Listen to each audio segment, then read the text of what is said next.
Bonjour à tous, à la une de l'actualité aujourd'hui. On va gagner! Des milliers de manifestants dans les rues de Nice, de Toulon, de Marseille, d'après les syndicats aujourd'hui. Des enseignants, des électriciens, des gaziers, des cheminots, des soignants dans les rues ce matin.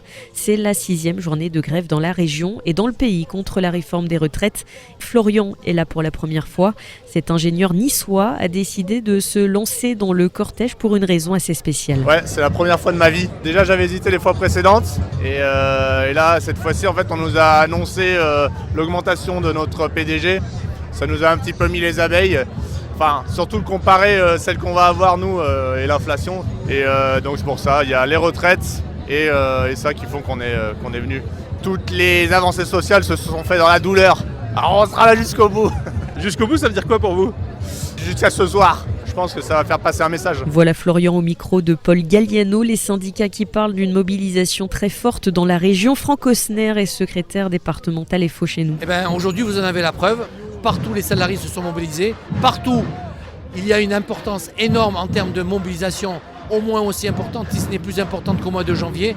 Donc, au bout de 7 journées de grève, et 7 journées, ça veut dire 7 journées de salaire en moins, je pense que c'est très important, oui. Et dans les écoles, on compte 60% d'enseignants en grève d'après les syndicats, 30% d'après le ministère. La CGT qui annonce d'ailleurs le blocage des expéditions de carburant dans toutes les raffineries du pays.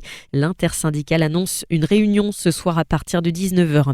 Dans le reste de l'actualité, il a quitté Nice pour aller à Blossasque puis à Menton. Le cirque Zavata compte bien rester une dizaine de jours du côté du stade Rondelli. Le maire de Menton, lui, est d'accord puisqu'il aime beaucoup le cirque, c'est ce qu'il dit.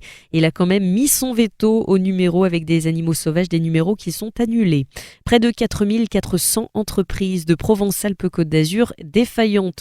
C'est 37% de plus en un an. On parle là du nombre de cessations de paiement, par exemple. Ça concerne surtout les très jeunes entreprises et les PME. 12 600 emplois directs sont aujourd'hui menacés dans la région. Au Pradet, la mort d'une septuagénaire qui est allée se baigner. Elle a fait un malaise hier après-midi. Les secours n'ont rien pu faire malheureusement. C'est la demi-finale de la Coupe de France de volley ce soir. Les Canoises reçoivent Aix-Venelle.